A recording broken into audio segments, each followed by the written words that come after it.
held earlier faculty positions at Princeton, at the University of Illinois Chicago, and reputedly at Duke, although the question of whether he actually set foot on that campus up for some debate.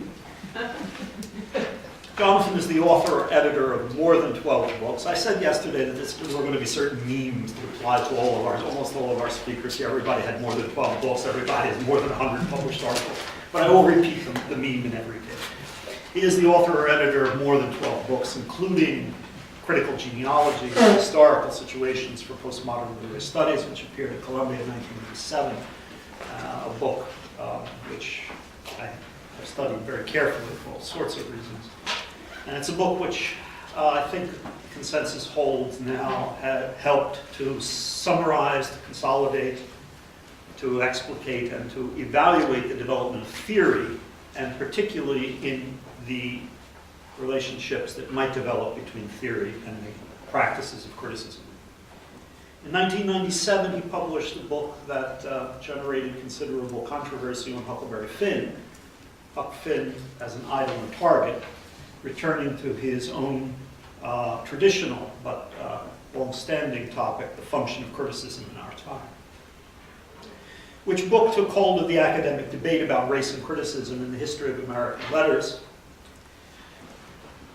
He also published with Harvard University Press a book titled The Emergence of American Literary Narrative, 1820 to 1860. His contributed section to the multi-volume Sack-Van-Berkovich edited edition of the History of American Literature. The Emergence of American Literary Narrative, as we all know, especially those of us who are colleagues and students here at Pitt, we know that this is a book which established the categories of American national writing in the great period of the American Renaissance and after. And were Don P. still here, of course, we would have the opportunity to discuss the long-standing debates and dialogues within the Boundary 2 Collective between Jonathan and Don over the nature of the American Renaissance. And this has been immensely productive for those of us who've been able to watch it from the sidelines. Jonathan Arac has given considerable time and energy to serving the profession of academic letters in North America, serving, for example, on the Executive Council of the MLA for a number of years, as well as serving, and I make a point of this, on the Canadian Institute for Advanced Research since, I think, at least 2001, joining him in that way with the likes of Edmund Wilson among U.S. literary intellectuals who actually take seriously the life and letters of what we refer to as our northern neighbor. Professor Arac has won major grants and awards from the Ford Foundation, the Carnegie Foundation, the Fulbright, the NEH, and so on. He's held distinguished graduate teaching and fellowship appointments at Northwestern, where he was the Avalon Distinguished Visiting Professor of Humanities, as well as at Oxford University, where he has been twice the Drew Hines Distinguished Professor of American Literature. So once again, please, let's welcome Jonathan to the podium.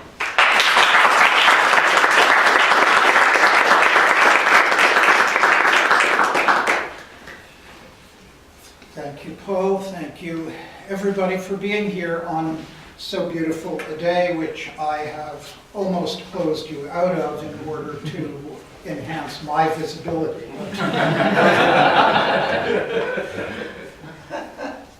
I would just say, there's no single person more responsible for my being at the University of Pittsburgh than Paul Beauvais, and I'm extremely grateful. Okay, so the talk that I'm giving you today is still very much work in progress. I will be addressing Emily Dickinson from two directions. First, what we might call the poetics of length, and then, cueing my title, the response to her work by Lionel Trilling, a major critic of the mid-20th century. The question of length that I'll be beginning with connects to the elevation since the Romantic period of the lyric, so that nowadays what most readers and writers first think of as poetry is short poems. And then with regard to Trilling, although Trilling did not devote most of his critical writing to poetry of any kind, and himself had ambitions as a novelist, his criticism emphasizes the tense interrelation of contraries in that respect, much like what new criticism most valued and found in the lyric form. So I'll start with length. On your handout sheet, the first 2 lines, upper left corner, the shortest great poem that I know. Mi lumino d'immenso. I'm not going to translate it. Those are true cognates, so that you get the idea of what the poem is about, even if you don't read Italian. So that's a whole poem. 2 lines, 9 letters in 8, 4 syllables against 3 syllables, off-rhyming, grammatically distinct end syllables, a reflexive verb, a prepositional phrase. The first syllable of each line derives from the same Latin prefix, in Latin, in, but with different meanings, directional in line 1, negative in line 2. The first line conveys light with its suggestions of reason and order. The second line etymologically suggests unbounded formlessness. So much within the protocols of critical reading set by I.A. Richards in his Cambridge experiments of the 1920s, recorded in his book Practical Criticism, 1929. Now let's add some contexts. The poem was written in 1917 while its author, Giuseppe Ungaretti, served as a soldier in the trenches. This is the Italian war zone that most of us know better from the American Ernest Hemingway.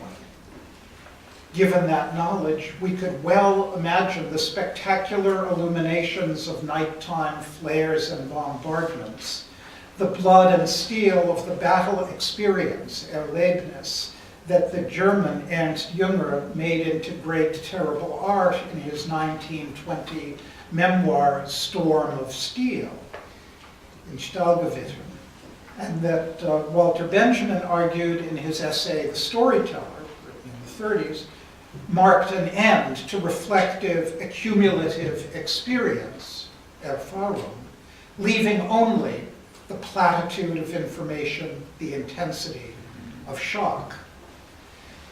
The immenso in this reading becomes cognate to no man's land, or what Ungaretti's exact contemporary T.S. Eliot called the wasteland.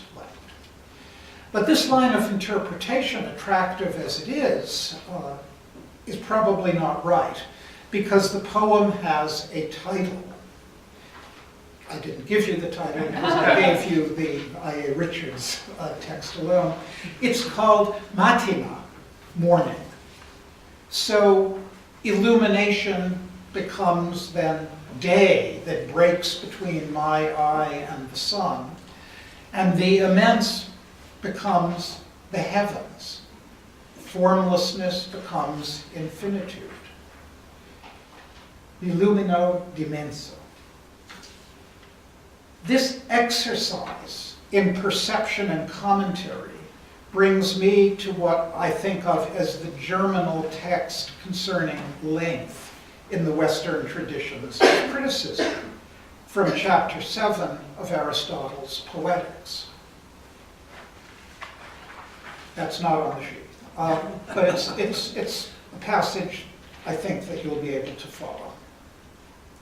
A beautiful object, whether it be a living organism or any whole composed of parts, must not only have an orderly arrangement of parts, but must also be of a certain magnitude, the Greek word pronounced in English, megathos. For beauty depends on magnitude and order. Hence, a very small animal cannot be beautiful, for the view of it is confused, the object being seen in an almost imperceptible moment of time. Nor again can one of vast size be beautiful, for as the eye cannot take it all in at once, the unity and sense of the whole is lost for the spectator, as if, for instance, there were 1,000 miles long. Aristotle's always good for the middle. As therefore in the case of bodies and beasts, a certain magnitude is necessary, and a magnitude which may be easily embraced in one view. So in the plot, a certain length is necessary, and a length which can be easily embraced by the memory.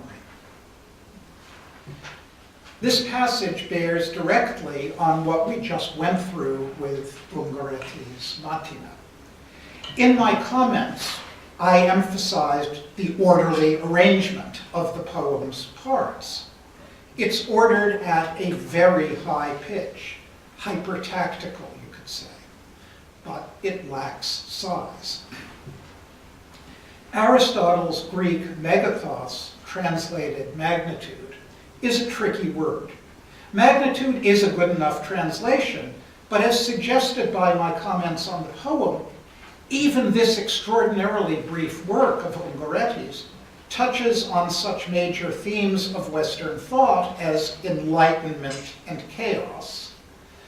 So if it lacks magnitude, it's not seriousness that it lacks, but heft.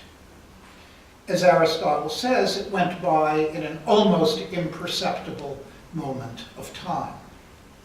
My commentary, perhaps, gave it enough length so that it could be noticed the second time around. Short as it is, this poem actually has been in my memory almost forever. In spring of 1964, some 50 years ago, I audited as a freshman John Frederick Nims's comparative literature course on lyric, which used as text Stanley Burnshaw's great work, the poem itself, a spectacularly enlivening anthology that I recommend to anyone.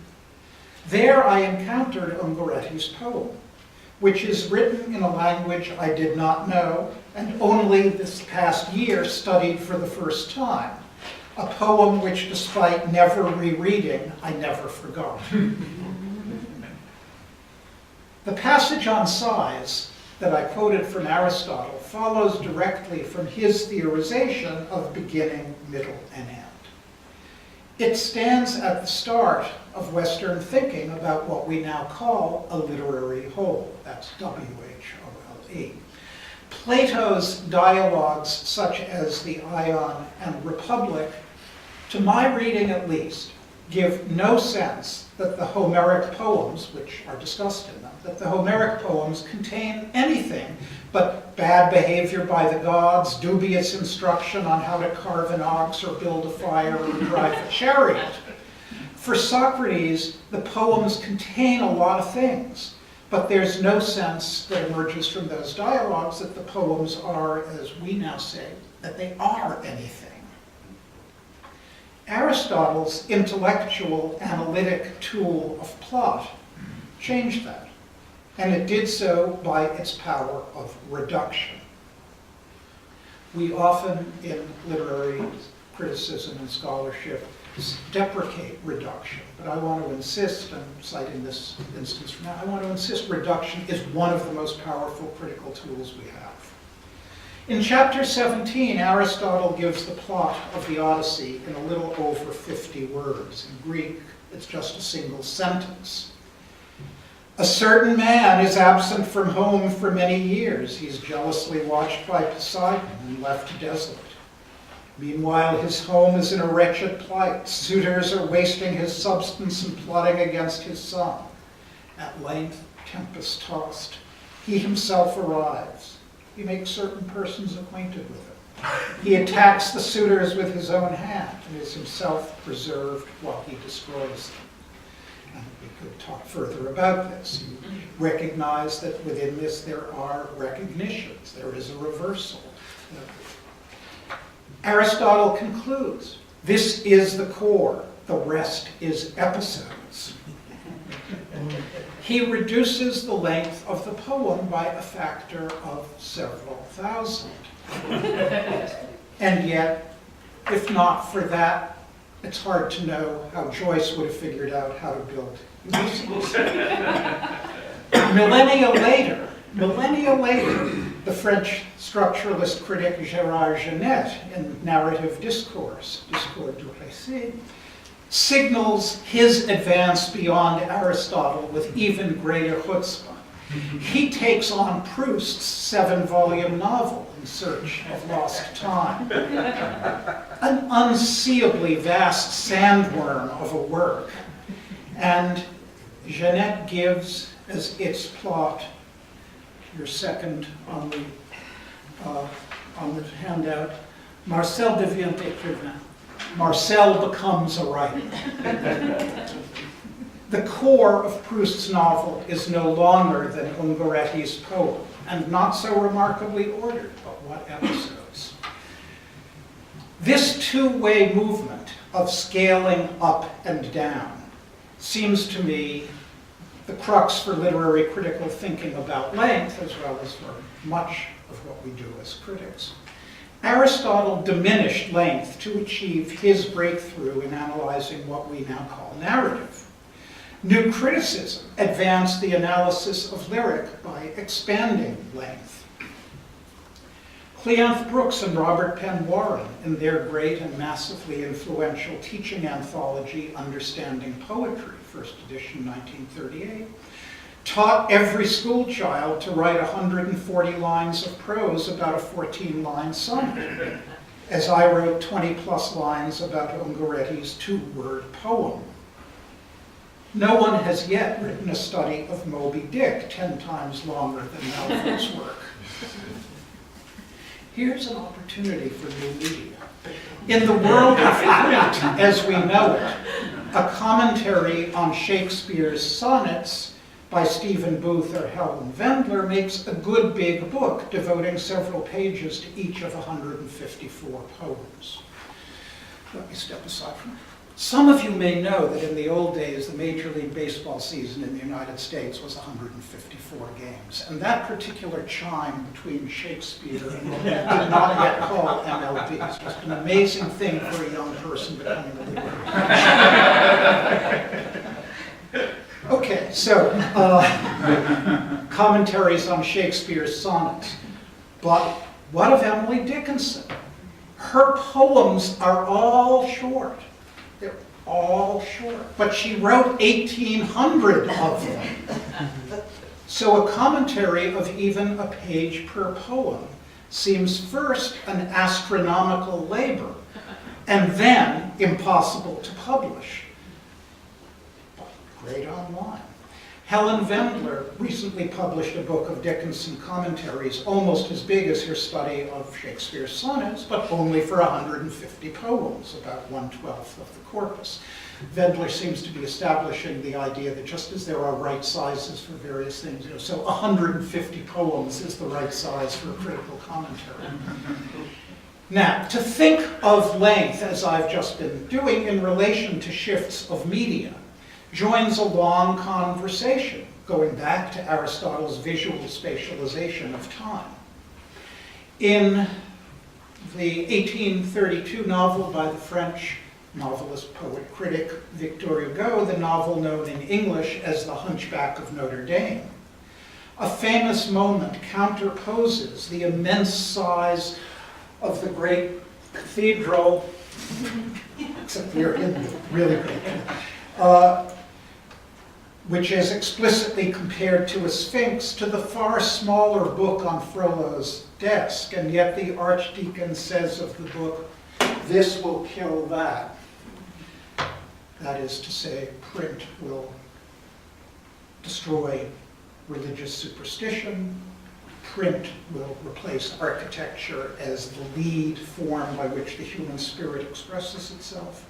In becoming smaller, the products of human creativity become greater. The privilege, this is to me is very interesting, that's why I'm sharing it to you. The privilege we attribute to digitality over print Victor Hugo already found in print compared to architecture. Listen to what he has his character say about his praise of the book. In its printed form, thought is volatile, irresistible, indestructible. It is mingled with the air. In the days of architecture, it made a mountain of itself and took powerful possession of a century and a place. Now it converts itself into a flock of birds, scatters itself to the four winds, and occupies all points of air and space at once. That was print. A few years later, Gustave Flaubert sings a similar song in his spectacular letter of January 1852 to Louise Collet, in which Flaubert wishes to write Un livre sur rien, a book about nothing. He connects his wish to a long and west-looking teleology. The future of art, he writes in French, translated, lies in this direction. I see it as it has developed, etherealizing itself from the temple gates of the Egyptians to Gothic lancet windows, from the 20,000-line Hindu poems to the lyrics of Byron. As art, Flaubert says, abandons the epic, it moves toward what he called emancipation from materiality, a transformation Flaubert also imagined in political time, from Oriental despotisms all the way to the socialisms of the future. He did not imagine bureaucratic socialism. The paradoxes of length appear in Flaubert's characterization. The verb translated developed, I see it as it has developed, etherealizing itself, is grandi, grows up, as a child does, but also grows greater or bigger. Art becomes greater by becoming smaller.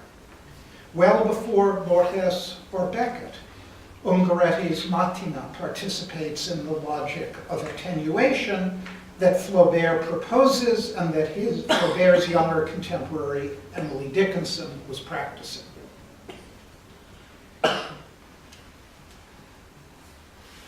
For some of you may know the rather old book now by Eleanor Schaffer called Kubla Khan and the Fall of Jerusalem, which argues very persuasively that that poem of Coleridge's, Kubla Khan, really is a kind of epic poem fallen into a black hole. And it's what I've been tracing as this 19th century argument about attenuation, about growing greater by growing smaller. It is both in the 20th century true and not true. From one point of view, it's a big surprise that something like Ulysses happened. The wasteland, of course, was achieved in its final form by being blown full of holes and becoming much smaller. The great Russian poet and novelist Andrei Bely's Petersburg exists in both a long version and his self-pounding shorter version, which again gains power by ellipsis. And yet, there are the big ones too. Okay, now, Emily Dickinson and the liberal imagination. That term, of course, liberal imagination, may mean many things, and I mean it quite historically. For Americans of a certain age, the phrase names the title of a 1950 book by Lionel Trilling, who lived from 1905 to 75. Taught at Columbia University his whole career except for visiting positions. The liberal imagination, subtitled Essays on Literature and Society. This volume enjoyed great success, which made Trilling an exemplary and, for many, the leading American critic of the early Cold War. In my 1997 book, Huckleberry Finn as Idol and Target, I argued that Trilling's 1948 essay on Huckleberry Finn published, in fact, as the introduction to the first college textbook edition of Huckleberry Finn, published in that year by Reinhardt Editions, and widely republished in the 50s and 60s and 70s under the, as far as I can tell, unauthorized title, The Greatness of Huckleberry Finn. I argued that Trilling's essay led the transformation of Twain's book from a much-loved object of private reading to what I call a hyper-canonical work with talismanic national significance. I argued further that the contours and values that Trilling attributed to Twain's book might best be understood in relation to the polemics of Trilling's critique of what he understood, what Trilling understood as Stalinism. This still doesn't tell us what we should understand by the liberal imagination.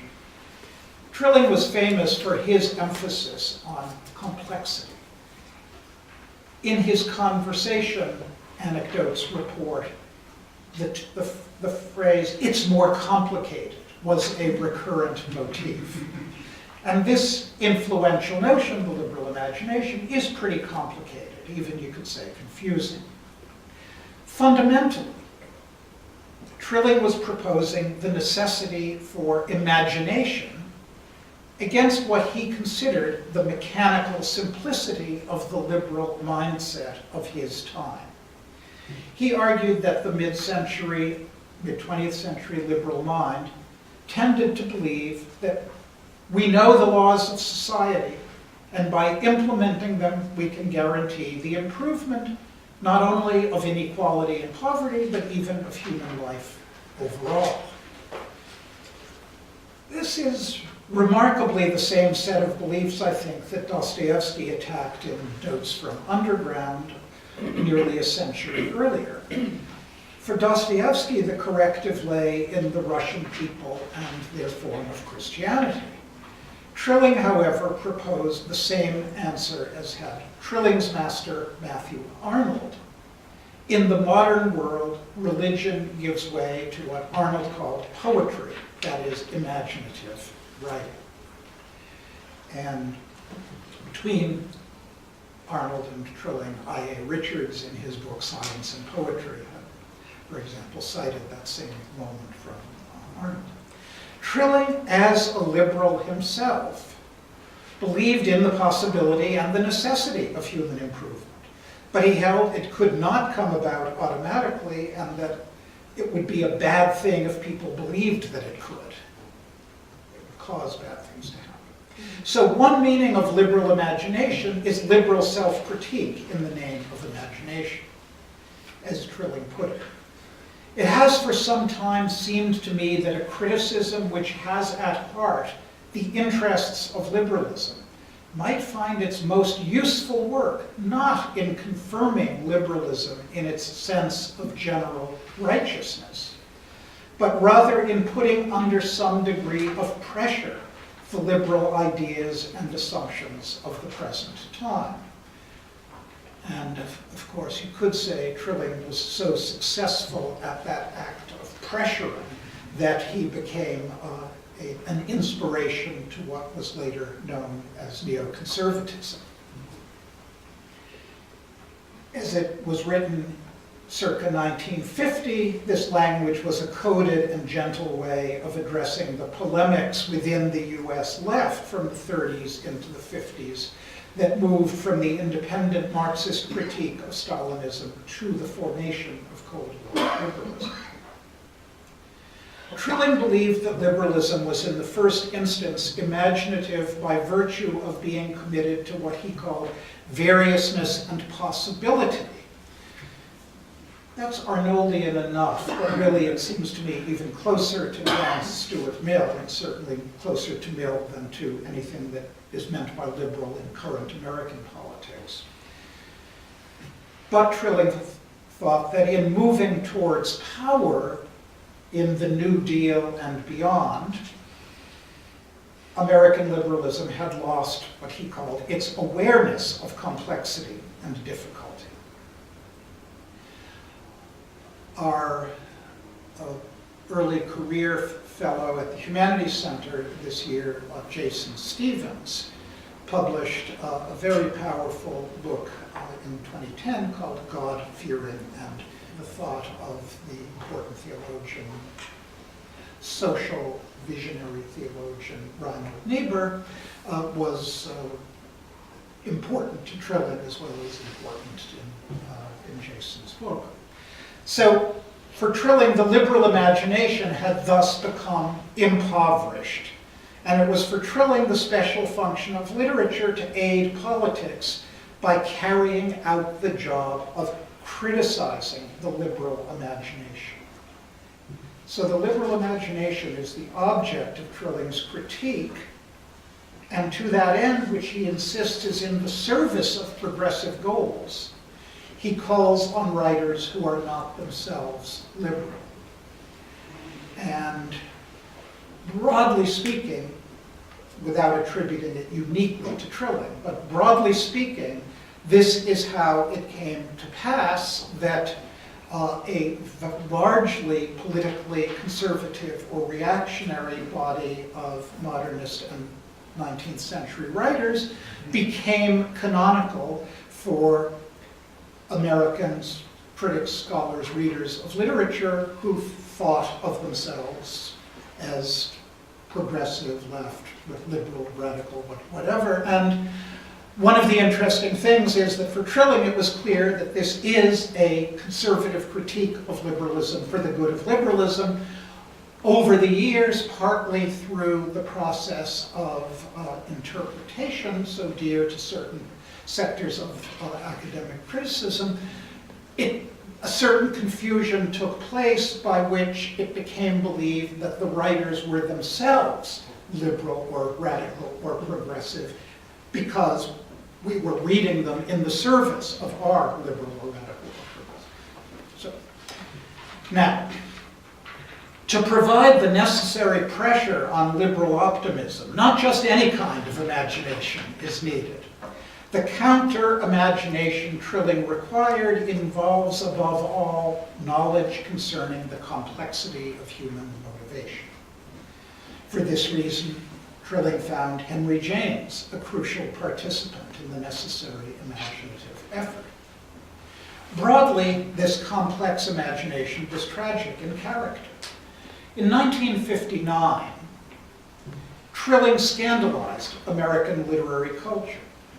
He spoke at the celebration to honor Robert Frost's 85th birthday. Frost was America's most loved poet. Trilling began by comparing Frost in his advanced age and great cultural renown to Sophocles. And in conclusion, he asserted that Frost's power was Sophoclean because tragic. Frost was not the author of reassuring verse vignettes of a simple country life, but rather wielded a vision of the world as terrible and terrifying. People were shocked. In a famous polemical moment in which Trilling explained his preference for Henry James over Theodore Dreiser, even though Dreiser seems to be more on our side, Trilling evoked what he called the dark and bloody crossroads where literature and politics meet, and in so doing raised in the mind Sophocles' Oedipus. Trilling defined their great writing as that which contains not only one side, but both sides, or the many sides, of what he called a culture's dialectic, that is, the yes and the no that define the political struggles of an age. It's obvious to you in this context of today's talk that Trilling's formulation of the liberal imagination, that is to say, of the critic's responsibility to find the large-minded writers who can challenge liberal simplification and thereby push things forward, should mean that Emily Dickinson would provide a valuable resource. Dickinson's work in this respect, much like her later Amherst successor, Robert Frost, contains the beauty of the New England seasons and landscapes, along with a far sterner sense of what life means and costs. no less than Whitman, to whom Trilling devoted an important essay, and yet not nearly so powerful an essay as Don gave us yesterday. Dickinson, in the midst of the Civil War, did not glory over the Union triumphs and Confederate dead. Rather, she wrote a poem that isn't on the handout, but I just read it and I think you'll hear it. Color, caste, denomination, these are time's affair. Death's diviner classifying does not know they are. As in sleep, all hue forgotten, tenets put behind, death's large, democratic fingers rub away the brand. Wholly in keeping with traditional Christianity, this is also a moment of tragic humanism, liberal in its vision of a democracy beyond all now existing social divisions. Another moment from Dickinson that seems perfectly to illustrate Trilling's perspective on variety, complication, contrariety, is this opening sentence of a late poem. The mob within the heart, police cannot suppress. It's remarkable to me that Trilling himself did not, so far as I know, ever adequately respond to Dickinson. I have not gone into the archive. I don't know if he taught Dickinson. I don't know if he had notebooks, but I'm just referring to his published writing, which I think I've read all of. In the mid-60s, Trilling produced an introductory teaching anthology called The Experience of Literature, for which he wrote commentaries of several pages each on some 50 different plays, stories, and poems. Our longtime Boundary 2 colleague, Dan O'Hara, in a book he wrote on Trilling in the late 80s, devotes actually a very interesting chapter to reading the critical material that Trilling produced for this anthology. It does mean something that Dickinson is included. She is one of only 22 poets in the whole history of poetry in English, as represented there, one of only 6 Americans, and one of only 2 women in the whole volume. Yet the poem included seems off base within the corpus of Dickinson's work, and the commentary seems to me below the standard of most of Trilling's others. It's hard to believe that the poem was chosen because he firmly thought it her best, so one must assume it was chosen for particular didactic purposes, which then take on special weight. This poem, which we'll get to in a minute, is on the handout. Maybe it's well known to some of you, but it's not part of my Dickinson canon, and it was not included by Dickinson's first grade editor, Thomas H. Johnson, in Final Harvest, which culled about 1/3 of the then known corpus. So yeah, she wrote it, but it's not, for Johnson, for example, one of her 500 top poems. Nor indeed in Helen Vendler's commentary is it even mentioned, let alone made the object of commentary. Dickinson's poem responds to one of the very, very most famous short poems in Western culture, namely the early Greek lyric epitaph by Simonides inscribed at Thermopylae, where 300 Spartan soldiers had been killed to the last man by the Persians. Stranger, go tell the Spartans that we lie here obedient to their command, is the English of what Simonides wrote. Because the poem attracts so little attention, it hasn't been easy for me to find very much critical discussion of where she might have known the poem from. But one place that she's pretty well known to have read John Ruskin's Modern Painters. In volume 5 of Modern Painters, in the chapter called On Help, H-E-L-P, which is where Ruskin proposes his theorization of organic form, because organic form is where every part helps every other part. In that theoretically crucial chapter of Ruskin's Modern Painters, he cites, in English and in Greek too, this poem. Ruskin calls the distich the noblest group of words ever uttered by simple man concerning his practice. That is, it's just about doing what we did. Lying obedient to their command. Here's Dickinson then. Go tell it. What a message. To whom is specified, not murmur, not endearment, but simply we obeyed. Obeyed a lure, a longing, oh nature, none of this.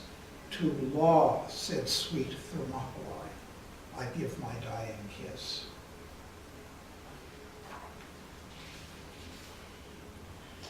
Trilling's large didactic point that he illustrates with this poem is that although much theory argues that poems must be read on their own, independent of biographical information, we often nonetheless benefit from such information. And in this case, says Trilling, it's essential that we know the poet is a woman. He says that without this knowledge, we might well be made uncomfortable by the poem. For what is appropriate to a woman in its tone and diction would surely, he says, make us ill at ease if we thought a man had been the writer. In contrast, it's worth noting that in his introduction to the Riverside textbook edition of Jane Austen's Emma, Trilling asserts of Emma, the heroine, that she has the moral life of a man. So that work Trilling profoundly admired was not required to observe gender decorum. But in this case, and in a way, it opens to us that almost unimaginable world of 50 years ago, where a very smart person who was married to an important female literary critic could nonetheless write this way. Trilling finds that the poem is based on what he calls the poet's femininity, and he explains concerning that term, it's never used in a neutral sense, but always with the intention of praise. For it connotes charm, delicacy, tenderness. Now for Trilling, the charm of what he calls Dickinson's striking little poem does not mean that her work lacks backbone. Like many of her other poems, Trilling notes, the point of this one comes through its opposition to masculine authority, to which she responds with irony or protest. So Dickinson does indeed, for Trilling, include within herself a major dialectical struggle of her culture, that between masculine and feminine. Interestingly, for him in this case, ancient masculinity versus modern femininity, and she would thus exemplify the counter-imagination required to invigorate liberalism. Of course, as I have already suggested, we can't see the poem the way he did. He sees Dickinson as striving to feminize Spartan heroism by construing it not as obedience, but rather as what he calls an impulse. To achieve this interpretation, Trilling understands the questions of line 5, obeyed, allure, a longing, as assertions, and he imagines that line 6 represents the soldiers speaking back to the poet, treating her as the voice of nature. Oh, nature, none of this. I would say against that it's simply not possible to be certain who's speaking in lines 5 and 6. You could well understand the whole second half of the poem as the voice given by the poet to Thermopylae, or you might find that only in the last 2 lines. By offering his interpretation without paying any attention to the ambiguity, Trilling loses some of the poem's complexity. But his gender politics lose even more complexity in his assertion that for the poem to call Thermopylae sweet is peculiarly feminine, albeit remember for him feminine is always a positive word connoting delicacy. In claiming this, Trilling ignores the history of the word sweet in English poetical usage, where it's especially active as a term in the stereotypically masculine age of the English Renaissance, as the poet and scholar Josephine Miles' very great work on eras and modes in English poetry shows in its analyses long before the digital resources for such quantification were available, in its analyses of key terms in the diction of poems in different ages. So it's not true to the use of sweet in English language poetry, and it also, of Trilling's remarks, ignore issues of Greek sexuality that were well known to many cultured Victorians. Henry James, for example, and that have become even more widely discussed in our own time. But then it's asserted on good anecdotal authority that at the time in the early 1940s that Trilling wrote his book on E.M. Forster, published by New Directions in 1942, he had no idea of Forster's homosexuality. At the very least, one might understand Thermopylae as sweet, with reference to stories of the doomed soldiers grooming each other's hair before the battle.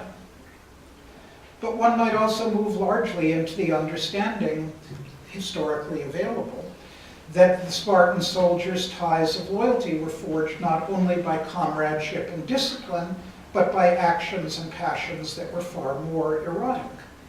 The kiss of Thermopylae in its Greek context is not exclusively, let alone peculiarly, feminine. Trilling has failed to recognize the variety and possibility within this little poem. This is one version, as it seems to me a long time later, this is one version of the tragedy of American Cold War culture. It proposed an openness that it could not deliver, thereby making openness itself seem only an ideological feint against an opponent stigmatized as closed. The polemical book by the philosopher of science Karl Popper, The Open Society and Its Enemies, 1944, gives kind of a headline schematization of what I'm talking about here. And yet, you've heard me criticize him quite severely, and yet I continue to value the theoretical position Trilling espoused, even as I attempt to demonstrate its specific shortcomings in particular cases related to its historical circumstances of production. Like literature itself, literary, critical, and theoretical writing also moves out of its own moment as well as always being shaped by its moment. So let me conclude with another happier fit between Trilling's perspective and Dickinson's, albeit not one that he expressed. The term experience guides Trilling's project in his anthology, Experience of Literature.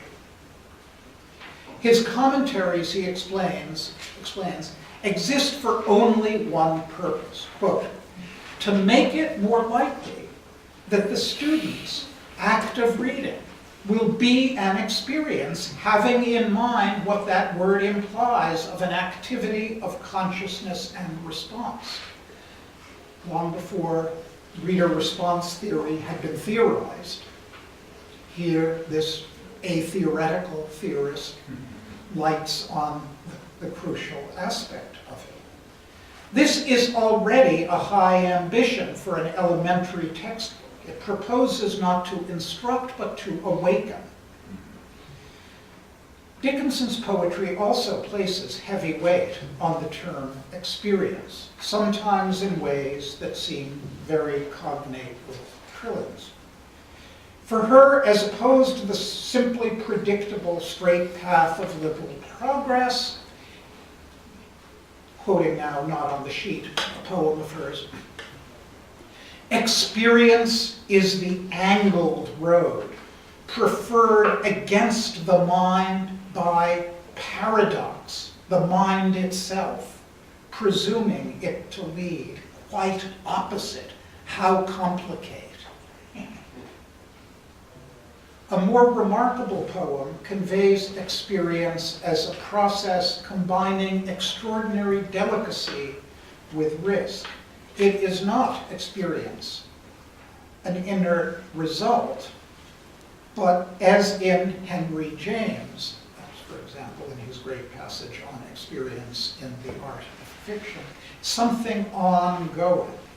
And here, this second poem at the bottom of the page.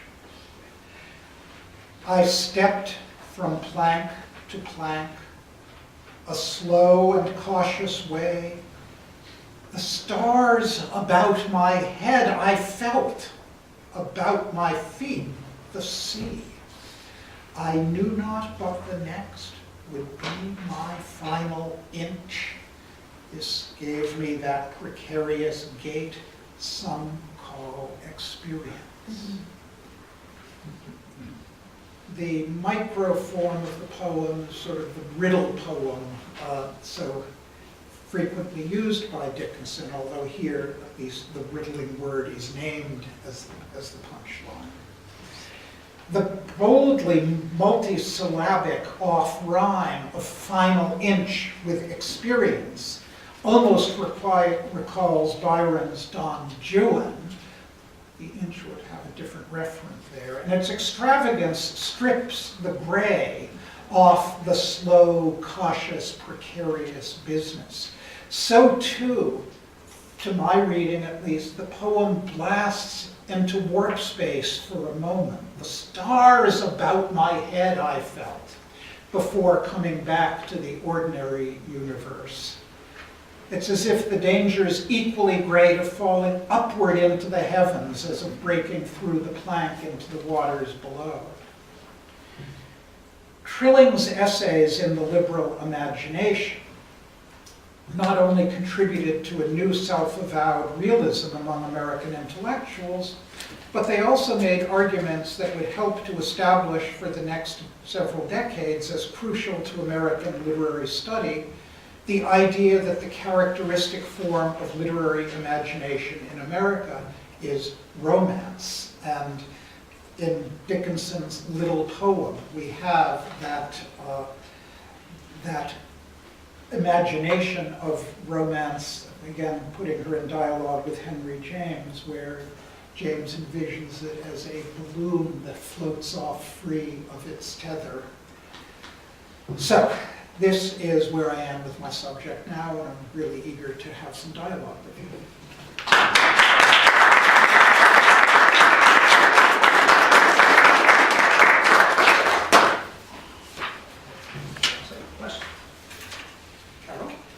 I was wondering what you think about Trilling's essay on Lolita, the last lover, because it seemed to me that it fits in rather well with your take on the complexity of his writing and the sort of tragic notion that appears in his writing as well. Yeah, I mean, the essay on Lolita was, I think it was written for the Griffin, the book club, the Reader's Subscription Book Club magazine, so it was one of the means by which Lolita was respectably introduced to American readership, and yes, I think it emerges from the same frame of mind. I don't have the essay sharply in mind in its detail. Is there something particular about it that you wanted either to think of as better than or different from the Dickinson commentary as I have it here? Not necessarily, it just, I've been reading it recently with my students, and it just struck me as very much in keeping with the way that you were presenting. Mm-hmm. trilling. So I Yeah. just wondered what you Yeah. thought. Do you show your students the YouTube clip of Nabokov and Trilling They've been looking at it. sitting yeah. there smoking and talking with each other? Lindsay? I'm trying to, hey John, that was great. Every word just worked to make for a great essay for me. But one word in particular I want to ask you more about, experience. And I'm trying to remember. I remember when, this is maybe just a special experience, when we were doing the first Yaus book in the PHL series, and Vlad was trying to write the introduction for it, and I think we got to this is what I'm unfortunately not clear about. We got to a point where I was trying to figure out how to I don't know, complete the introduction, and I said, I think I said something like, why don't you talk about the word experience? I think if you go back to Trilling, you'll find something very interesting in Trilling about experience. And I think, back in those halcyon days of 1981 or whatever it was, the idea of going back to Trilling probably didn't seem quite so exciting, but now the whole world has declined so much that we can go back to Trilling. And when clearly in the Yaus, Erfahrung and Erlebnis were a very, very important part of that first Yaus book that we did. Aesthetic experience and literarische Hermeneutik. I don't know any words of German, but except a few of these jargony words. But was it an unusual thing to talk about? It seemed it wasn't unusual to talk about Trilling, to talk about experience like this. You're asking For Trilling to do this. It seems wonderful that Trilling, but I think I already knew that he had focused on this word, Yes. but it wasn't so concrete as it is to me now. Trilling, as I said, devoted a relatively small amount of his total writing to poetry, and by the canons of reading that I sketched in this talk, this means that he was always engaged characteristically in reducing rather than expanding, that is, in talking about extended works of fiction. So in his corpus, it's actually not easy to find very much of Trilling as a close reader. Now, the place where he does it most elaborately, the essay on Wordsworth's Immortality Ode, has some great strengths. Wordsworth was a poet very, very close to his Trilling's heart, mind, whatever, and he brings things there. But the actual reading is not remarkable by the standard of the competition. Now, all of this is just to say, though, that I have been very interested for a while in we could call it the historical philology of the term identity. And broadly speaking, if you follow the OED, as well as some of the main lines of English language philosophy, you find that until well into the 20th century, identity really carries the sense primarily of sameness, rather than all of the complex ramifications that we came to associate with it in the mid-20th century via Eric Erikson. My own little philological stuff makes me believe that Kenneth Burke in the 1930s actually sort of is the one who invented the term as a dynamic term such as it became.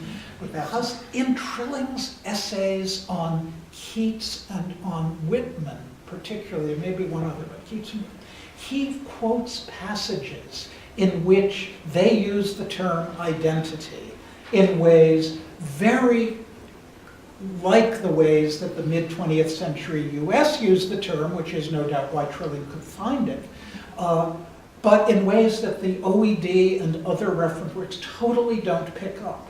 So, this is to say, I give Trilling credit for actually being a very sensitive reader, even though the critical work that he wrote didn't always give him the opportunity to display that particular kind of, and it's possible even that he didn't know quite how to make the arguments that would have deployed. So I think that he got experience from his 19th century sources, such as notably James, in ways that allowed him especially to activate it. So it's, yes, experience was a widely available term. There's the Philip Roth essay, The Cult of Experience in American Writing, which is a critique of what we would now call the machismo bullshit in certain American traditions of writing. But that's not the sense of experience that Trilling is working with. James in The Art of Fiction argues that experience is primarily an imaginative activity that produces through its imagination knowledge, and therefore write what you know is nothing like what, of course he didn't have the creative writing workshops to argue against, but write what you know is nothing like what that has been taken to mean, but rather is write what you know by virtue of your experience that allows you to transform imaginatively the things you encounter in the world. So Trilling's sense of the term is a much richer and powerful sense of the term than the sense in which it generally was circulating, is my thought. Does that answer your question? Well, it's a great answer. However, I remember when you were talking, the word that Rob and I were talking about was pleasure. Genuss. Well, Trilling wrote that great essay, The Fate of Pleasure. That's exactly right. Yeah, which actually is another example of his capacity for. I mean, that one is closer to a philological essay, although it's actually more concerned. It's less concerned with the term, although he does highlight its crucial use in a potentially scandalous way in the preface to Lyrical Ballads, where Wordsworth speaks of the great and elementary principle of pleasure by which we live and move and have our being, something like that. That is to say, calking on scripture. Whereas, partly because he was working in translation, he recognized the anhedonia of Notes from Underground without, I think, cueing on the specific term pleasure. Jonathan, just on Notes from Underground, is the term pleasure actually a key term in the linguistics, or the vocabulary of the word? Yeah, I don't think. Not that I recall. Yeah, so he recognizes the crucial pattern, but without worrying about the word. Lawrence, whom he doesn't, I think, quote, has very powerful, explicit things to say in critique of pleasure. Lawrence's pleasure comes only from the repetition of the familiar, really great, powerful, new, innovative art, the kind of thing I'm trying to write, produces a response very different from pleasure. Petra, then Rashmi, then Rachel. Okay, thank you, Jonathan. This was a great talk. I really enjoyed it. What I have on my mind is delicate femininity. Sure. And so, one of the things that I think your talk exemplifies for me is sort of the need for a feminist reading of Trilling's reading of Dickinson. And so, like in the context of a gendered reading of Dickinson, even the phrase Dickinson's striking little poem is not neutral. Of course. So, Yeah. can I get you to do a little bit more close reading for us? Because I one of the can. things yes, I know you can. Help me out here a little bit. I'm looking at line 4, that we, but simply we obeyed. And you say that Trilling reads, this as a sort of feminization of Spartan obedientism, I think you said. But isn't that we identifying, what I see here, or what I hear sort of as an overtone is sort of a transgendered poetic ego. Transgendered poetic I, the we, doesn't that identify with the heroes of the battle? And in that, what do we do with that in the context of, is that another way to say, this is another way in which Trilling's reading of this poem falls short? Yes, it's not just offended. He's thinking in binaries, right? But the poetic I is actually identifying with the male heroes of the battle. Absolutely, yes. Like in her poem, much better known than this one, A Narrow Fellow in the Grass, where the poetic I identifies itself as when a boy. So Dickinson has no qualms about gendering the poetic first person masculine. And in this case, the plural seems clearly to refer to the dead Spartans. Right. If I didn't make that clear, I No, I'm sorry. But, can I take that one step further? Sure. Maybe you can get you to comment a little bit in this context on the style of the poem and especially the dashes. This idea of like the shattering of a fixed, in this case, gendered identity. How would you bring that together with Dickinson's famous style and especially the punctuation here? Well, the question of the interpretation of Dickinson's dashes is an immense topic, and it has most to do with the fact of her choosing not to publish her poetry, because I think there's no doubt that if she consented to have her work published, she would have had to consent to having its pointing regularized. Now, you can interpret how you wish, and people have variously interpreted her not publishing. That is, it's a terrible accident, it's a principled rejection, and everything in between. The poems were purely and deliberately private and meant only for the few who read them, but well, that was true in Renaissance manuscript culture too, but it didn't keep the poems from getting published and regularized.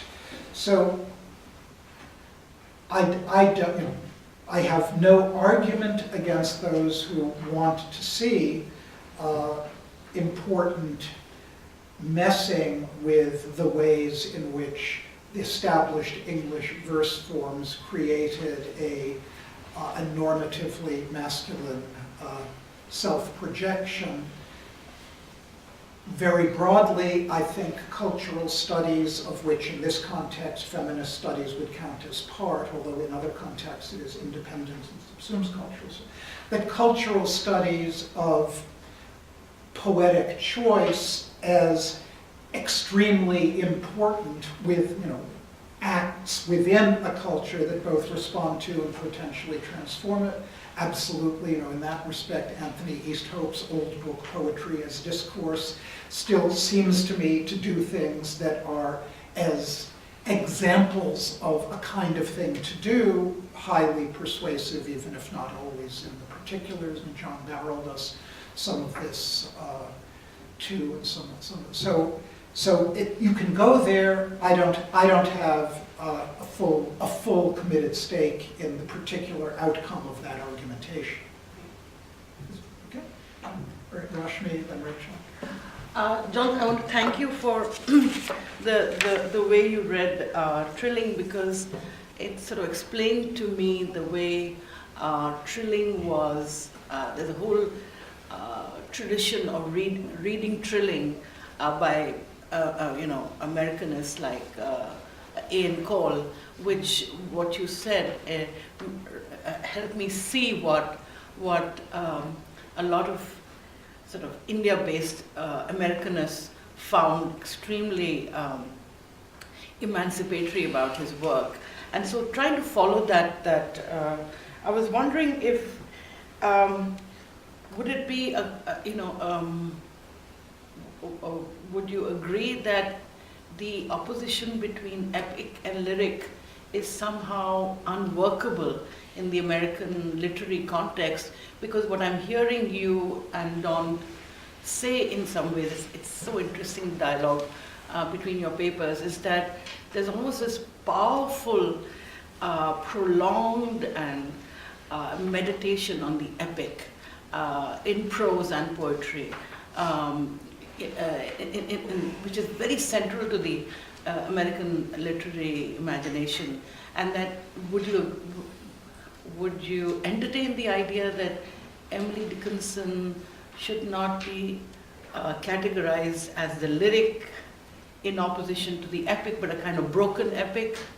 I mean, in that sense, to read her as Schaffer reads Coleridge, it's certainly worth exploring.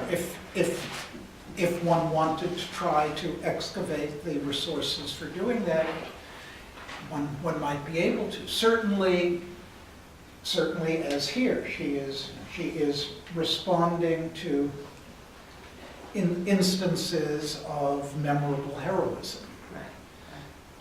But also the terrain of the epic, which is looking at the battlefield and the cost of war. Yeah, well, and her Shira Wolosky's book on Dickinson, A Voice of War, is that the title? Anyway, which is I think the first important reading of Dickinson's work as deriving very strongly from her dialogue with the epic materials of the U.S. Civil War going on as she wrote, and it's well known but rarely as dramatically visible as in such a tabulation as this. This is R.W. Franklin's now standard edition of Dickinson, the reading edition of his scholarly edition.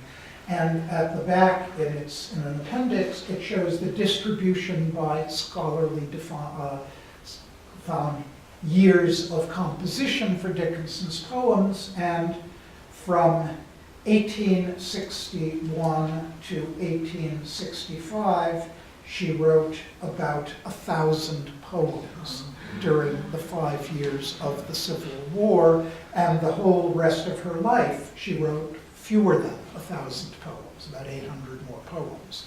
So in every sense, the period of her immense poetic productivity was a response to that. And I suppose let's play with this for a minute.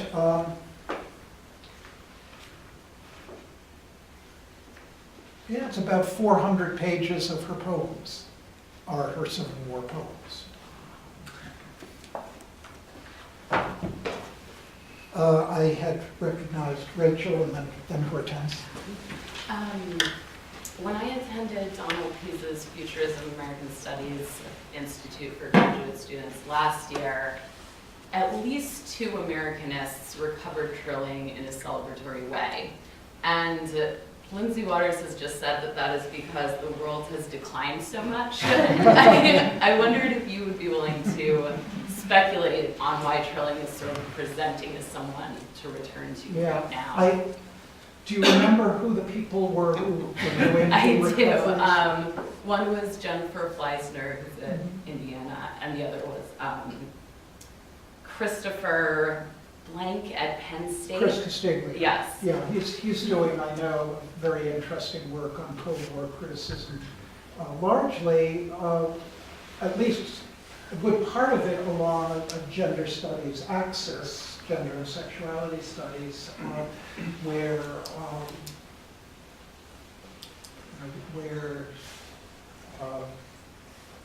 he wants to recover a fuller understanding of the role of it within the parts that he and I have talked about, male homosexuality, and in that context, of course, Trilling comes out anomalously, and I would be interested I'll find out from him what he's doing with Trilling. And Jennifer Fleissner is certainly a very fine critic of psychological issues that makes me see one form of access to Trilling. I don't know. I mean, for me, Trilling was part of my formation as a thinker about literature, and when I happened to be a graduate student at Harvard when Trilling gave his Norton lectures, then published as Sincerity and Authenticity, and there were very interesting things about that I saw in the introductions made to Trilling by some of the Harvard faculty. I saw how strongly, for them, he, as I intuited it then, and I can't rest on anything more authoritative than my intuition, he seemed to them to offer the better father than the one they had had. And I recognized in that even though my parents were not educated in literature at a level of either knowledge or sophistication comparable to Trilling's, nonetheless, the fact that he, Trilling, considered, he didn't say this in his talk, but from his published work, you could tell, you could know that Trilling and Diana Trilling's later memoir of their marriage made it absolutely. Trilling considered people like my parents to have been Stalinists. And that wasn't true. And I didn't need to purify my own heritage by embracing Lionel Trilling as the parent I didn't have. So I, on the one hand, have always found in Trilling a resource for both use and argumentative distancing, but I never signed on.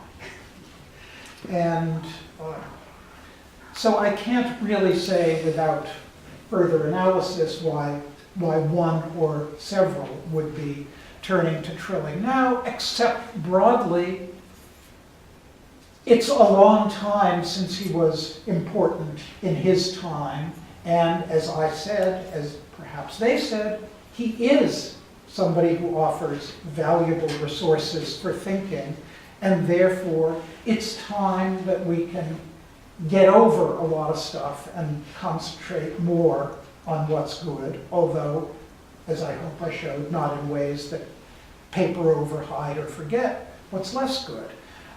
I had this kind of experience with Ralph Ellison. I read Ellison at the beginning of my college time very excitedly. As the Vietnam War went on, as Ellison proved himself an American patriot in a way that I could not at that time stand, I just left it alone. And by the time of his death, I commemorated his death, honored his death, by reading for the first time in over 30 years, Invisible Man, in one sitting, like in 24 hours. And as you know, I subsequently have had some things to say about the pros and cons of the Ellison revival, but the idea that things that are so politically impossible that you can't touch them at one point become available for use and argument and reflection at a later time. I hate to interrupt Yes. this point, but, well, do you want to do one more question? One more, And we'll stop. okay. Okay, but let's keep an eye on the time. if we can. I'll try to make this short, It's Jonathan. your talk that we're using up the time for. I just sort of asked this question, but I want to take it up in another way. You know that, remember the passage in Virginia Woolf's A Room of One's Own, where she talks about a form for the woman writer. Yes. And it matches, in her mind, it seemed to match the interruptions that the woman writer had, so she necessarily develops a kind of telegraphic form or a form that sort of matches the interruptions. Do you think that could be said of the argument that Trilling is making about what's feminine or female, about the poem Here, Go Tell It? Is there any, are they comparable or analogous in any way? I don't think that maps, because Trilling, I mean, he was right. A Room of One's Own is, in one sense, since it was based on originally 2 lectures, it's expansive because it's 150 pages instead of just 50 pages. But on the other hand, it too is quite condensed and rapid and elliptical. As Trilling in 3 pages is even more so. But I don't think he had that feeling for the micro-social context of Dickinson's either real or imagined life. And my own view, subject to correction by anybody who knows better, is that part of what Dickinson did for herself was by performing reclusiveness, gave herself more space for her writing than, for example, Jane Austen had. And even Austen's writing, although perhaps arguably related to her necessity to cover up her writing whenever someone came in the room, doesn't, I think, to me, and I don't think even to Woolf, doesn't have anything like the graphically broken character that Dickinson gave to her in scripts. But I'm very, no? More. If you think of the essay that Woolf wrote, what's the one, with the angel in the house looking over her shoulder? What's that one called? Yeah. What's it called? That's right, Professions for Women. It's not just the physical interruptions from the outside, but it's the own voice of the writer interrupting herself, like the angel in the house looking over Fair her enough, shoulder. yeah. So maybe Woolf's position is not that easily comparable there. I mean, it's maybe a little more complex. Although even then, part of what's so wonderful about Austen is the way in which she's able to, as Woolf said in her praise, her mind is unimpeded. That's what Woolf says about Austen.